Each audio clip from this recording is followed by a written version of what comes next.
Thanks to our sponsor today, Arborist, the UK's leading business finance broker for the Arb industry.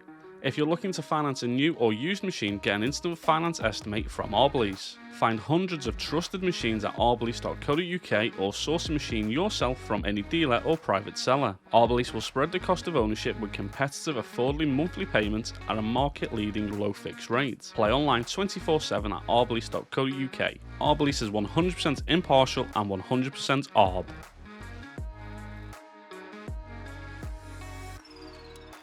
Welcome to episode 32 of the All Things Arb podcast. This week we made a short hop down to the Midlands and I've arrived at a place I've wanted to visit for a very long time. I am joined by Mr. Chris Wyatt from CTS Forestry And Arboriculture. Chris, thank you very much for having me down. Not a problem. Pleased to welcome you. I've been in awe for the last hour and a half since we've been here, just looking at everything. It's not your typical education facility. It is literally arboriculture artwork, and that's what I want to name this week's episode, is the art of arboriculture. Because if anyone's watching on YouTube, watching on Facebook, you can clearly see the artwork we have behind us. If you're listening on Spotify or iTunes, get over to YouTube because this is a very visual podcast. Can you explain what's behind us, Chris? Yes, we have a piece of relief art formed out of old rigging lines, climbing lines, all failed items from loader inspections, and it's basically forming the landscape on Hadrian's Wall in Northumberland of Sycamore Gap. Can you recall how many different types of ropes you've actually got on here? Because there's a few that I recognise. Yeah, I think you're getting on towards maybe 12, maybe 15 at a push. There are some lower levels underneath. But yeah, no, there's a lot on there. A lot of Yale, Petzl, some Stein, some Beal. Yeah, there's all sorts on there. Triffelberger, tachyons. Awesome. We're going to talk more about the artwork a little bit later, but I'll get into my opening question. What does arboriculture mean to you? Arboriculture means to me care of trees. Probably my life. Yeah. And if I'm not teaching now, I'm contracting. If I'm not doing that, I'm doing call-outs. In my spare time, I'm doing bonsai trees. It's care of trees. It's important that we look after the tree stock we have across the country.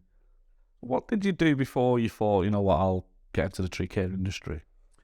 So upon leaving school, 1996, I actually enrolled into college to do a countryside management course. Yeah. I think I did an NC. It was wanted to be gamekeeper. That's what I was initially looking at doing. So whilst at college, it was a Wednesday afternoon. We used to walk down to the college farm for curriculum enrichment program, which was clay shooting. And there in the middle of Daffodil Meadow was this lovely big cedar, and there was a load of guys hanging around on ropes and harnesses. And I just stopped and sort of stood for a while, and an instructor came over and said, don't want to have a go. And so I went down, did the clay shooting, come back up, they were still there. So I had to go. So onto the harness and up the tree we went. So yeah, and it was another year. I did a deer management course after that, and then ended up working for a guy running a small game farm. It was just an absolute tool.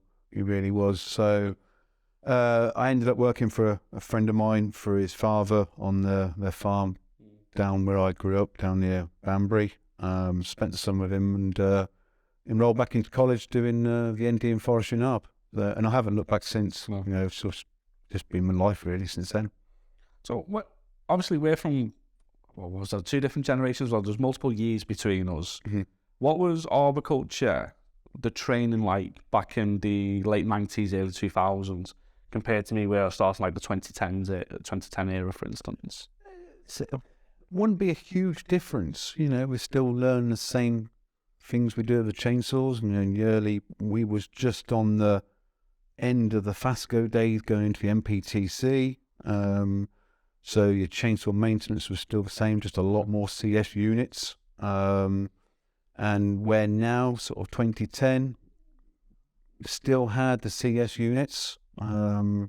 It just started to merge over to City and Guilds at that point. with MPTC, and then introduction of working with backup systems has brought quite a large change for climbing courses.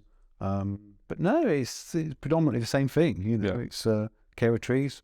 Yeah, it's the case of if it's not broke, don't need to. No, not really. So it's just same things. So one of the things that I've been trying to work out is what CTS stands for. Now, one person messaged me saying, Chris chats shit or something like that, or Chris talks shit, it was the thought, no, it couldn't have been. And then like, a lot of times you can figure it out, for instance, but yours, I've got no, it depends on who you speak to. Close friends, colleagues, Chris talks shite, just talk, it's all meaningful stuff, it's all light-hearted banter, really.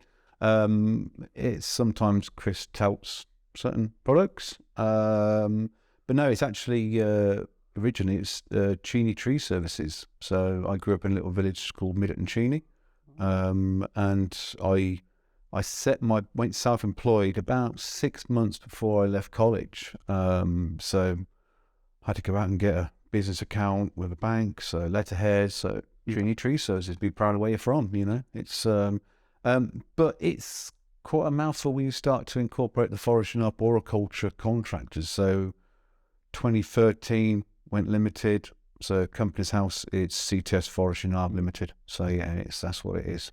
So you mentioned you just 6 months before you finished your college course was this, you'd started your own business.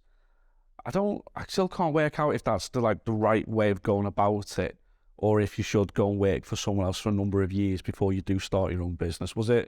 Did you just go, I'm young enough, I've got the qualifications? I'm just gonna bang out and fell loads of trees and do loads of tree work, be an expert? No one's experts in this job. I was very fortunate. A girlfriend at the time I was with, she had a little pony yard, and there was a guy doing some hedge laying, and so I was chatting to him, and it turned out a friend of his, a very good friend of mine now, so I started working for him when I was about 18. So work experience, Saturdays, Wednesday afternoons, whatever time I had, I went working with him, doing a lot of aerial work. And so trying to get something moving before leaving college, working weekends, doing odd little jobs. But no, I ended up going and work for quite a few different contractors, just contract climbing.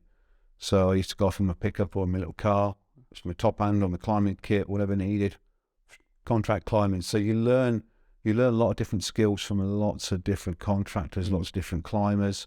You see lots of different things, and it's very useful to do that, to be able to go out and work with different contractors. And as time went by, you start picking up your own little jobs, and you build up slowly from there. I didn't just rush out and do it, but luckily I had some good guys I ended up working with, and still do the odd occasional job for them now. Not so often now, because it's more training based. But yeah, no, it's worth doing it. Get as much experience as possible. Yeah, because I did the opposite to you. I went out with no experience. I worked for a mutual acquaintance of ours that we actually all know. And then it was like, well, if he can do it, surely I can do it. Well, bear in mind, he had a pickup, he had a CS100, and he had somewhere to dump the wood chip at the end of the day. I lived in the middle of a housing estate thinking, I'll make it work just as well. But that was one of the things where when I eventually went out doing groundwork for other people and early days of freelance climbing, you would see systems they had in place, how they deal with things in the morning, how they relate with the customer, all those little bits that I still think you should be taught in college, but you're not. You're taught in college how to climb a tree and how to use a chainsaw. But when it comes down to how do you run a business, no one knows how you actually do it. You wing it, and then most of the time it comes as success, and other times it results in failure. How did the training aspect come about? Did you do several years of cutting trees down and then go, right, I fancy jumping on the training bandwagon, or was it an early idea to go and start training others? So after spending from leaving college, it was I always enjoyed or wanted to get into doing teaching.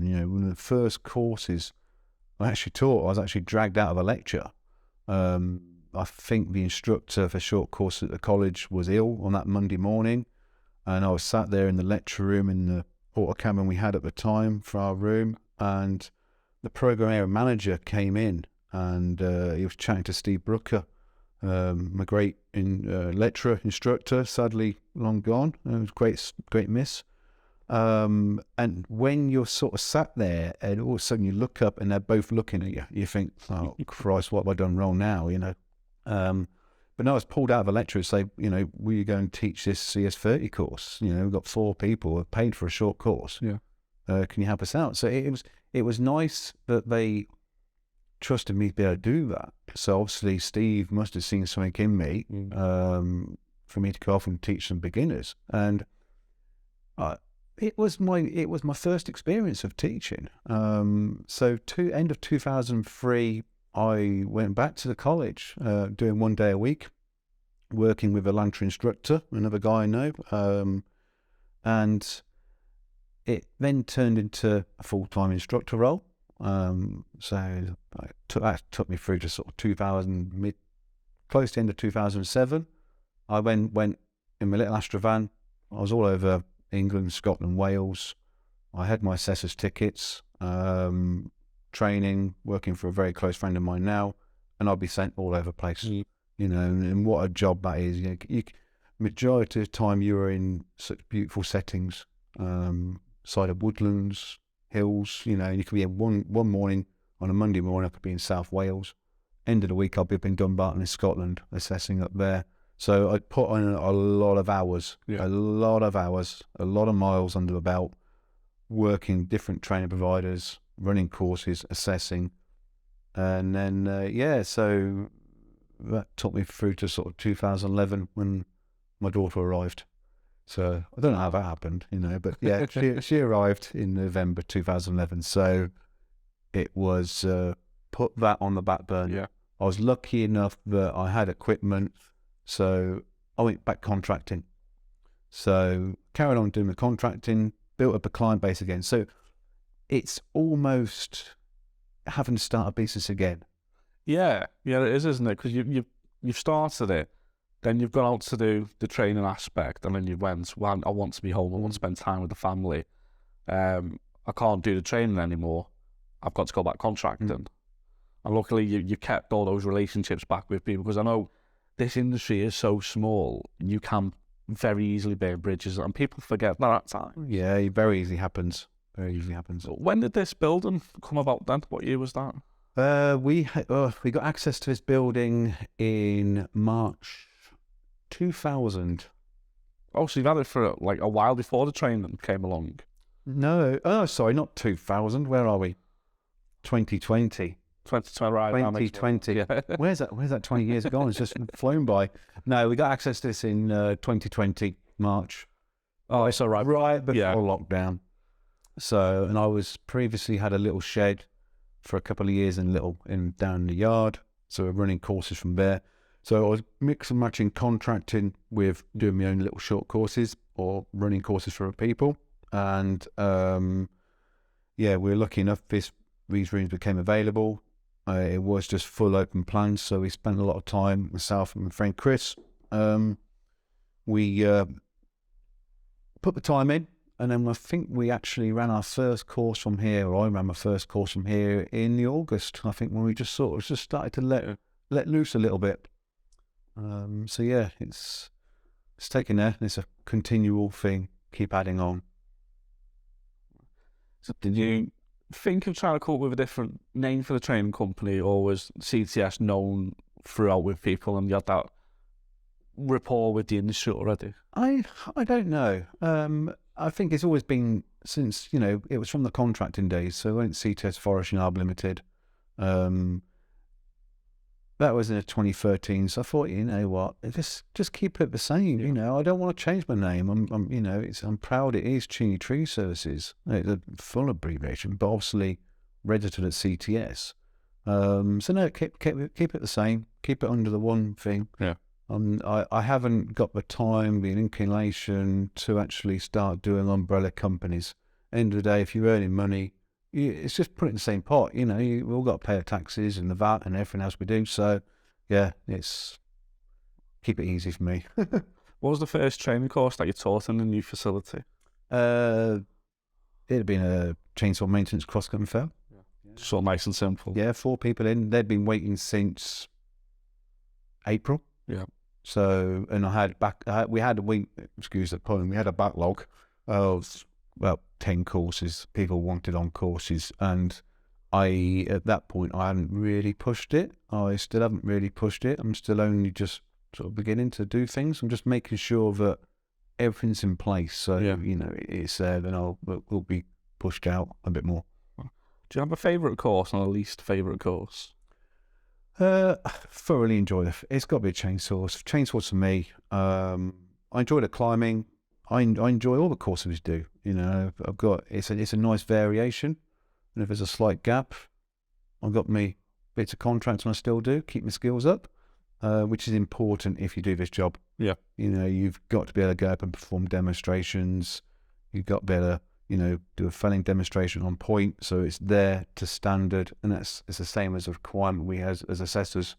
It's when we do our refresher updates or standard setting with the verifiers, you can get picked on very quickly, and it's got to be spot on. So it enables me to get plenty of practice while doing demos in the woods. Yeah.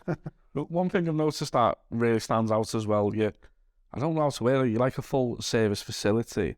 Because you could come here in your jeans, in your shoes, and you'll kit them out with absolutely everything they need. That was one of the big things that really stood out. Because we know how expensive stuff is. A pair of boots, a couple of hundred trousers. And for you to do maybe 2 or 3 days and go, you know what, this isn't actually for me. It's exactly it, Tom. I mean, having spent a lot of time in different training centres, whether it be British Waterways, Network Rail, Natural England, colleges, schools, wherever, there seems to be a different level of equipment availability. So, yes, to come on a course, we always try and price our own courses mid-range. Yeah. So we don't want to price ourselves out of market. We don't want to be too cheap, but we've got to cover costs. And I've spent a lot of time and investment in equipment, especially a lot of PPE equipment. So when beginners who want to come on courses, they don't have to rush out and spend 500 quid on PPE. They haven't got to rush out and spend a load of money on climbing equipment and turn out midway through a course, it's not for them. What are they going to do about kit then? It's they come in, all the kit is fully inspected externally by another loader inspector for me, and they can just turn up and be kitted, And if we know their shoe size or boot size, like we've had before, we had a young girl come on a course, size 5. Okay, smallest boot I've got is a size 7. So it was a Thursday afternoon phone call to a friend of mine, order it in, straight through, there for me. The next day, she's got a pair of boots for the following week. Is there any courses that you think should be introduced? Is there any, when a student's got the basic tickets that we know of, thinking, right, there's a gap between this one and then moving forward? It can be tricky sometimes because, you're going to do your basic courses. You want to do your climbing course. You want to do your chainsaw from rope and harness course. Try and have a little bit of a time between them. So you start to develop those climbing skills. It makes life a lot easier for instructors and yourself if you can get to the points in the tree you need to get to. I'd like to see the courses are there. We do run the course. I'd like to see people to actually take up the time to do the actual pruning. Pruning is there, but that's an underrated course, isn't it? It's I remember I spent about a month over in Lincolnshire assessing utility guys for their CS40 for their pruning, because at that point, pruning wasn't really a requirement. Not quite the utility. I'm going to get flack off the utility lads, but it is a game of just cut it and move on. And it's that part of the industry.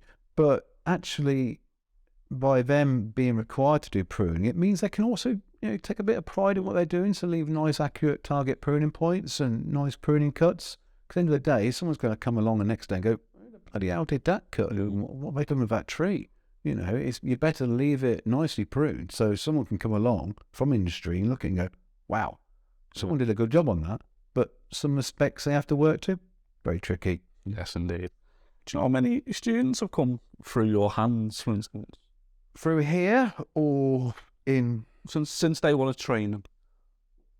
Catch you off guard with that. You have caught me off guard on that one. I haven't got a clue. Hundreds, thousands. It's not in the thousands. You know, I'm 42. I'll be doing this. I'm aiming to do this for a lot longer yet. I don't know. In hundreds. well in the hundreds. Assessment wise, yeah, probably over in a couple of hours, I expect.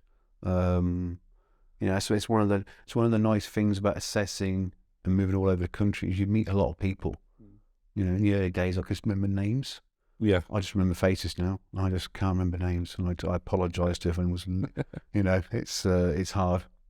Yes.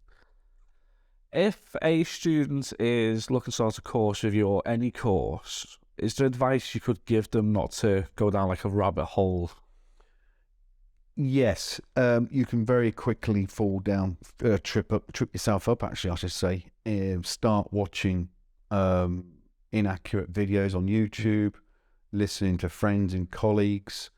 If you're booked onto any course with us or any other training providers, turn up day one with a clear mind. Yeah. And it is the instructor's role, and it's our role, to show you how to work to standard and operate safely, whatever course we're doing. And I'd say do that. You know, there's trainees they're going to be apprehensive about starting a course and think, oh wow, you know, I've seen on TV or I've seen a friend doing climbing trees using chainsaws. Don't try and jump the gun. Yeah. Don't go out watching loads of videos on YouTube or wherever social media, because 9 times out of 10 they won't be correct. You constantly, as an industry, we're so critical of each other. We watch a video, we look at pictures and go, oh, he's not doing that right. Oh, he's not doing that right.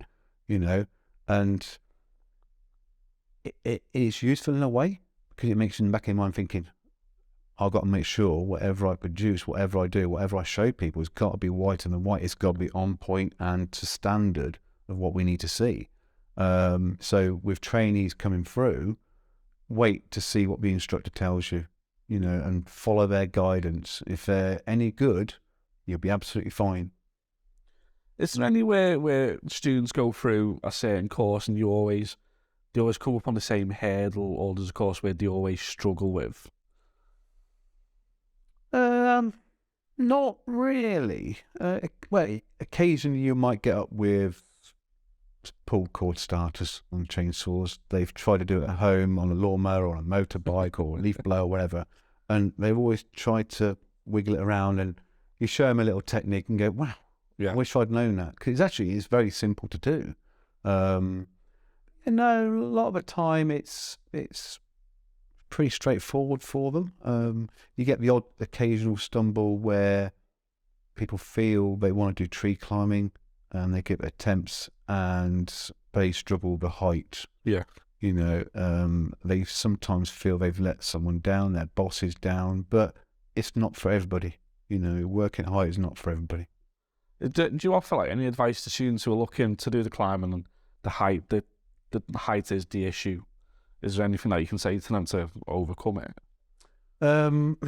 Quite often, if they have a height issue, I will actually go. We'll go in the tree with them. We're up in the trees quite often anyway, so we'll go up in the tree with them. We'll take them step by step, stage by stage, to try and push them out of their comfort zone. You know, they're going to start getting to a point where they're feeling very nervous, and it's picking that point of where you do say to them, enough, you know, safety's got to be paramount. They've got to come out of the tree, you know, because if they're up there and make a mistake, clip into the wrong climbing system, unclip the wrong systems, they're going to be falling. So it is fine at time. We have had trainees come through who are a little bit wary of height, not scared of it, just wary. So we have pushed them, and quite often by the end of the week, they're at the points where you need to be. They're branch walking, they're doing the rescues, and quite often they'll turn around and say, thanks for pushing me, it's given me a massive confidence boost. But you've got to draw the line somewhere for safety. I'll go to the opposite end. How do you deal with like cocky climbers or cocky individuals who think they know everything and You got to like bring them down a peg in terms for safety. So, depending on how long they've been climbing for, I'll get them to do different things in a tree. Yeah. I'll find them, we'll put them in a big tree and say, right, okay, I want you to the tips of that crown. Get right out there. I want you to imagine you're pruning it. Their faces normally drop. I had that in sort of 2006. It was some second year students. We'd spent a year climbing the same trees over and over again, mixing around, and a job came in for a friend of mine. He said, would you like to send some students to us? And I'll make a donation to the Arb team, Arb unit, come and do some deadwood in my large oak tree. I said, absolutely fantastic. I love that. And so we rock on over to a gentleman who's now deceased. He had a very, very large oak tree. It's a second year student. So I said, right, okay, dead wood, get your anchor points, let's go. And 6, 7 of them looked at the tree and go, I ain't going up there. And that really brings people down to the floor. You know, it takes a long time to develop those skills to be able to get to the extremities canopies. One of the things we have running just for a little bit of fun for trainees who come through, a lot of times beginners, if they are really doing well, build your confidence a bit more. We got the chocolate box challenge. Yeah. So yeah, what was that, 2, 4, 6? You got quite a few pictures over there already. A few climbers achieved it, some really good ones. So throughout the week, reach the extremities of the canopy. There's 5 little target wooden blocks in a large oak tree. They haven't got to get to those points for a training, for assessment. It's purely, if you're doing well, have a go at the chocolate box challenge.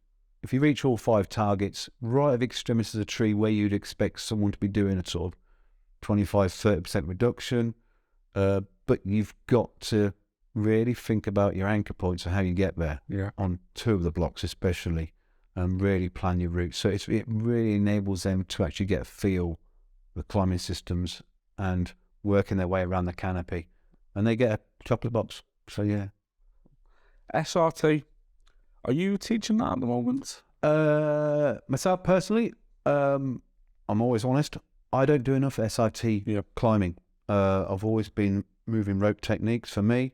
But a colleague of mine he's very well versed in SRT climbing.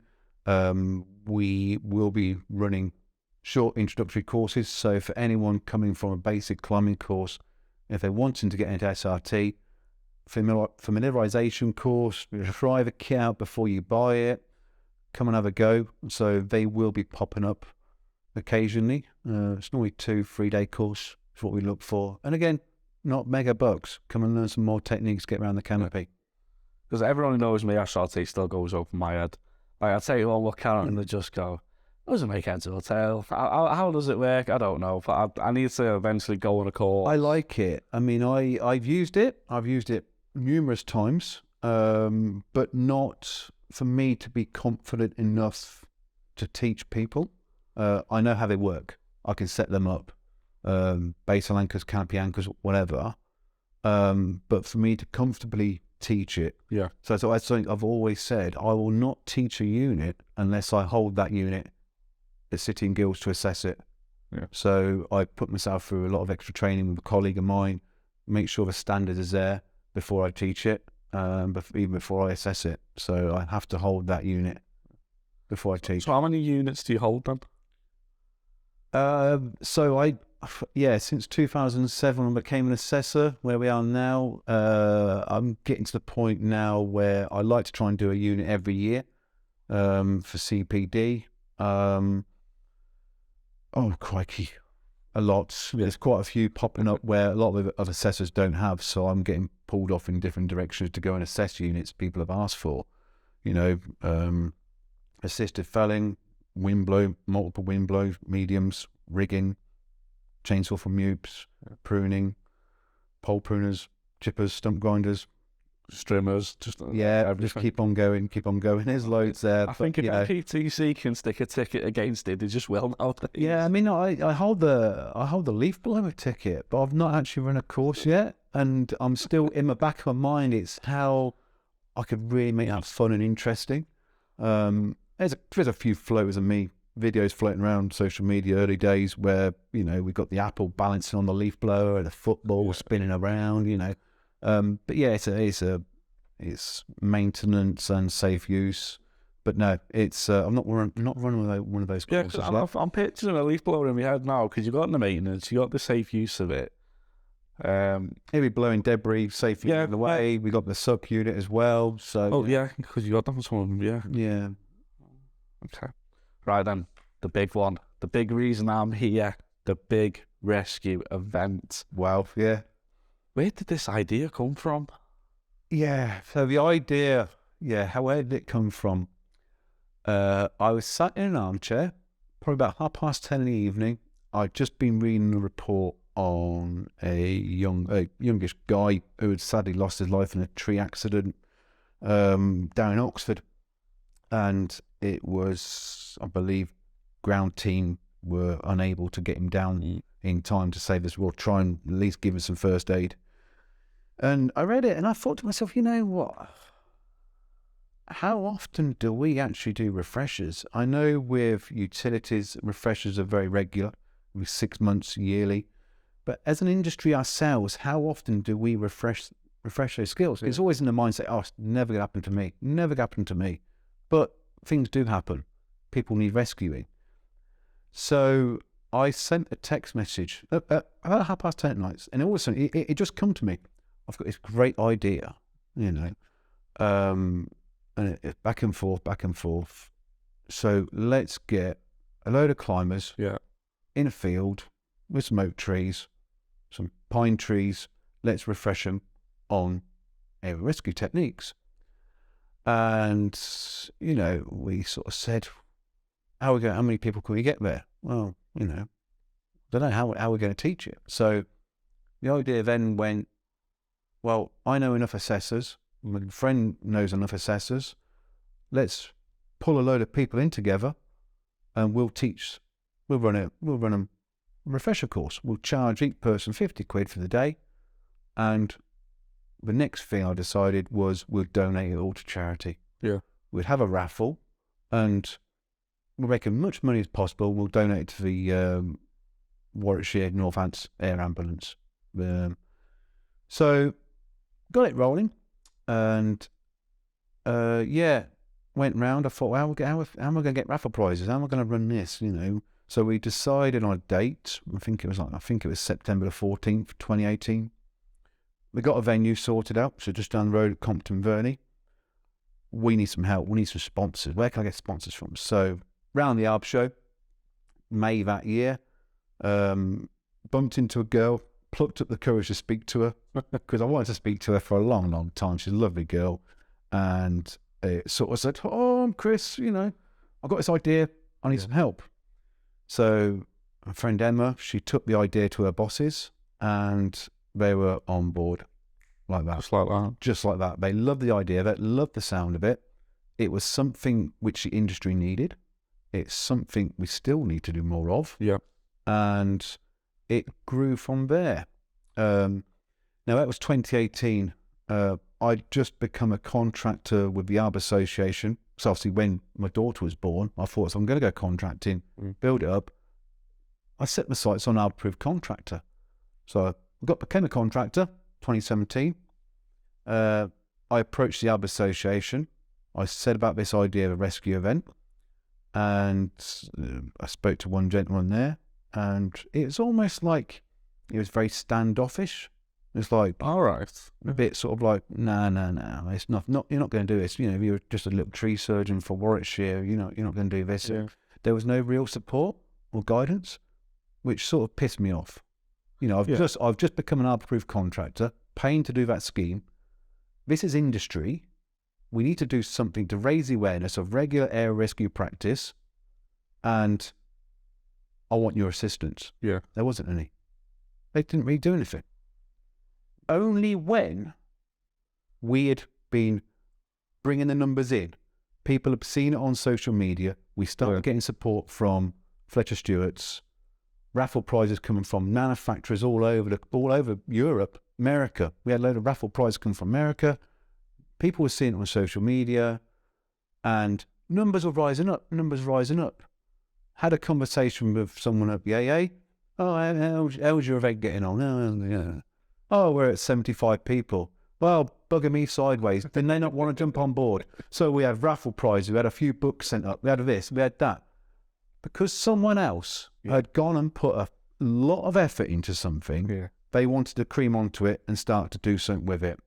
And I found it very annoying. When I first spoke to them. And that's what I suppose gave me a bit of drive to do this. And yeah, what an event it was. We raised just short of £11,000 for the air ambulance. We refreshed her. We had 100 people sign up. Yeah. They were there. And we raised that sort of money, and everyone left there talking, buzzing. Yeah. They thoroughly enjoyed the day. We refreshed 100 climbers. We physically saved lives by donating money to the air ambulance so the doctors and the paramedics can fly. And we did it all again this year again. Raised a lot of money. You did it. Did you think it would get to how big it did for the first event? No. And being honest, my close friend, he said you might get 20, 30 people there. Yeah. I didn't realise that a certain organisation had tried to do something previous. Right. I didn't know they tried it. It was like, wow, okay. If I'd known, I might not have done it. But I wanted this thing to work. And the only way it's going to work is you put effort into it. You put effort into it, you can achieve anything. Yeah. I've always been told that. A good friend says that. You put the effort in, it will work. Downside to 2018's event is it took a lot of my time. Myself, my mate Andy, we were doing a lot of stuff back and forth. Then a friend of mine came on board. He was doing a lot of work for us as well with it.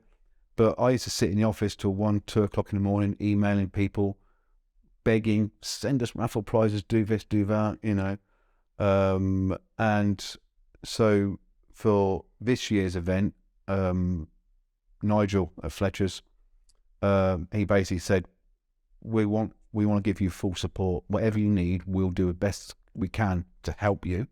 And there was a committee, basically a small committee set up. He said, I want to do the event again. We're going to help you, but you're not going to do it on your own, Chris. Yeah. It affected my relationship with my wife. My work basically was ignoring clients, and work wasn't being achieved because my sole focus was on the rescue event. I want this thing to work, and it did. And this year's 2022. Wow. Again, what an event. You can see the pictures from 2018. It looks like a group of people. And you look at the pictures from this year and you just think, how in the world has it gone from an idea to hundreds of people in orange T-shirts to the volunteers? Yeah. I couldn't attend to it this year, which is, I won't lie, I regret not being able to attend to it. I should have just went, I'm having the day off, I'm going down, I'm going to go see Chris and everyone. It was a great day. We had organised it. We had a lot of communication with the air ambulance. They're over the moon. We had organised. We got a flyby from the helicopter. That must have been special. It was due to land, but there's a slight mishap with something else which appeared on the field.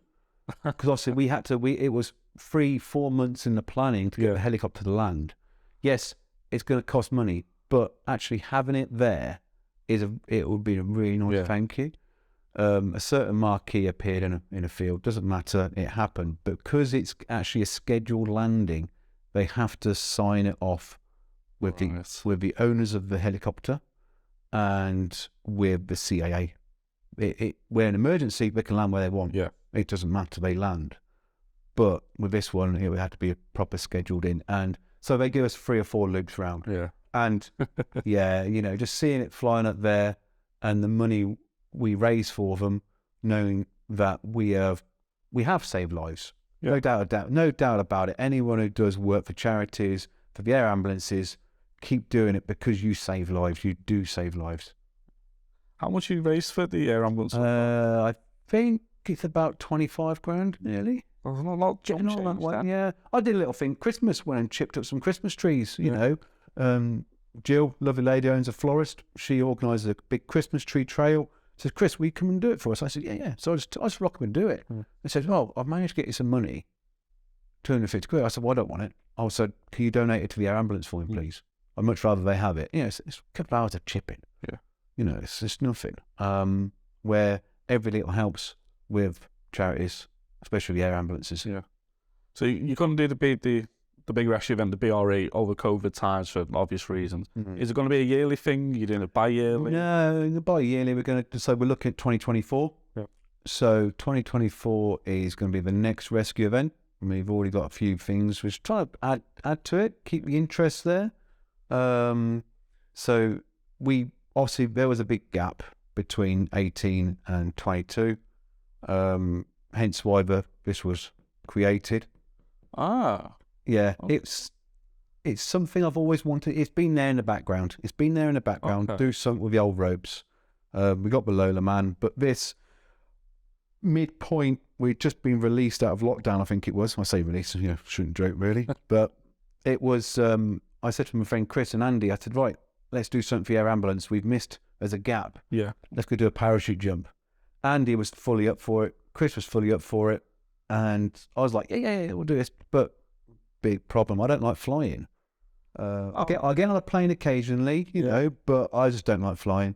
And then to jump out of one, I'm thinking, you know what, nah. Andy would probably jump out without a parachute. He's that much of an adrenaline junkie. He's a 60-year-old guy, but he's on it. So it was create this, and the idea is to auction it off and donate all the money to the air ambulance. It's how do you auction this off? I don't know. It's not how big is it? It's 8 feet wide, 5 feet high. I don't know how much it weighs. I haven't got a clue how much weight. It's a big piece. In my office, actually, looking at it. It's a big piece. You know, I in an ideal world, I want to get some money for it. Not for me, it's for the air ambulance. Yeah. As I can't stress enough. So, being where it's from, another idea I'm looking at and looking even closer at is actually donating it somewhere. Somewhere, and I don't know if National Trust up in Northumberland have got a visitor centre where lots of people can see it and enjoy it. It's a piece of artwork. Set up a Just Giving page. We'll put it out over social media, and if we can get it to National Trust or somewhere where people can see it and enjoy it, try and make as much money as possible through like a Just Giving page, donate to air ambulance. That's what I like to do. I could do it. Well, I love it. I really do love it. Lots and lots of hours. I mean, it's 9 months in creation. It's like you want the world to see it, but this is its home. Yeah, it's where it's created. Yeah. It was, but we got to get it out of the way so I can start my next one. Because I remember when you first put the pictures of Lola Man up online, and it was like, what an absolutely fantastic idea. And then you started, like, when you come here, you just look at every wall, there's artwork to do with arboriculture on the wall. Like, what's about Lola Man? How did Lola Man come about? I don't know. I really don't know. It was just, obviously I do a lot of Lola inspections. We do a lot of Lola inspections. Ropes meet their age. They can't be used anymore. Are either knackered, whatever. And we just ditch them, bin them, whatever. Clients take them away, use them pool lines. So I had this big boxes of stuff. It's great for teaching. Not active climbing, but teaching them trainees what to look for in damaged kit. So it was actually so different. I was going to build a wooden man structure and wrap it in that, but actually by having a mannequin and then spending a few hours every so often on an evening in the workshop with a hot glue gun and just start gluing it in, and it really started to take form. And then it was remembering to put the boots on first, put the ropes on, but you get part way up the leg and you think, Christ, he needs a harness. I can't get a harness on because you've got to jump through it. Oh, yeah. So it was actually putting the harness on, putting the ropes on, dropping the harness down, putting more ropes on, then into position. So, yeah, it's... Because you're showing me around and you're quite proud of his arse. I am, yeah. He's got a hell of an arse on him. The ropes are just so tightly packed in there and glued with precision. It was, he does look smart. It's, but again, lots and lots of different manufactured ropes on there. Yeah. And it's a bit of a talking piece when trainees come in. Definitely. So, have you always had a love for artwork and stuff? And did you ever think you'd be able to combine arboriculture and art together? No, I don't really know. We've all done chainsaw carving. Well, the old mushroom and the bear. Yeah, I did. We did a bear. I did a lot of mushrooms. I made over 120 odd mushrooms for Banbury Town Council as a contract. Oak mushrooms. I mean, but after a week, 2 weeks of carving these 6 foot tall oak toadstools to go around Banbury Town Centre, I started having nightmares. These things are growing arms. It's like almost like the salami man, you know. Yeah. It growing arms and they're chasing me across fields of chainsaws. But no, there was that. Made a big 9 foot tall wooden monk or an abbot down at Abingdon.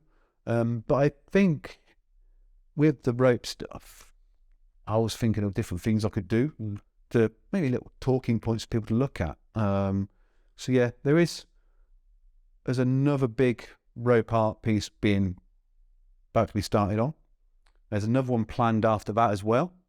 Another landscape. Yeah. And there is another mannequin piece which is floating in back of my mind. So you got plenty of future ideas.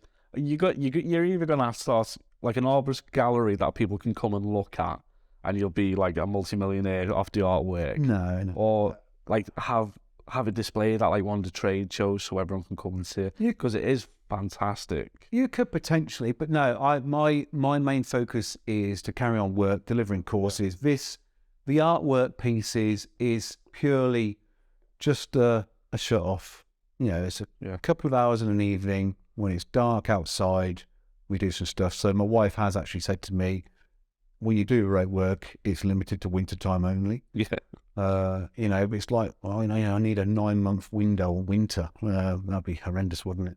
But no, and even going forward now, any rope work, pictures, artwork like this, they'll always be auctioned off for charity, for Air Ambulance or another charity if it pops up. Any smaller, more interesting pieces will hopefully find a place in the centre here. Just for talking points. It's all got to be related to chainsaws and ropes. Somewhere down the line. This idea has had to come into your head. Bars and chains, Game of Thrones, big chair. Not so much the bar and chains. Okay. Chains on their own. So I'm not going to say anything more. But chains are playing a big part on one of the next pieces I'm planning on doing. Not for a while. Yeah. I've got a lot of chains to collect. But I'm not going to say anything else on that. So yeah. Nice. So what's the future of CTS then? Where do you think you're going to be in the next 10 years with everything? 10 years with everything. I'd like to be able to definitely be doing this role, carry on teaching. It's going to get to a point where I will need to employ someone, 2 or 3 people maybe. I don't know. Who knows what the future holds? You have visions of where you'd like to be. You have visions of what you'd like to do. Yeah.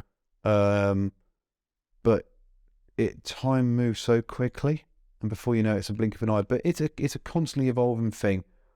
I suppose if I say I'd love to see 2 or 3 trucks, double cabs, out the front of a unit, all livid up, CTS Forestry training, with a couple of instructors, running courses, multiple courses running throughout every month, employing some good instructors, which we already do anyway, and just keep working, keep training, keep refresher training people as well, keep promoting safety. You know, it's important we do that for the industry. Right, Chris, just before we end the interview, the quick fire round is back once again, because I've remembered to do it this time. I forgot it on the last podcast. So it's 5 really short questions. It's one or the other. I'll start off. Battery or petrol? Petrol. SRT or DRT? DRT. MUPE or climbing? Climbing. Are they teaching people stump grinding or are they teaching people filing? Filing. Really? Filing? Yeah. God, filing is an art. If you get your chainsaw sharpening wrong, you're all right. You might as well throw all your other maintenance away. You've really got to take the time sharpening chains. So are you a fan of those 2-in-1 sharpeners then? I've got a couple. Yeah. They work, but you've got to hold them correctly. You give them a slight twist, your depth gauges are off. You've still got to measure the cutters, but no, by hand, with a guide, that is the way forward. And then last one, if you were not an arborist, what would you have been? Policeman. Policeman? Yeah. Oh, brilliant. All right, Chris, thank you very much for showing us around. It's been absolutely fantastic to Not get a you on the problem. podcast. If people want to come on a training course, how can they get in touch with you?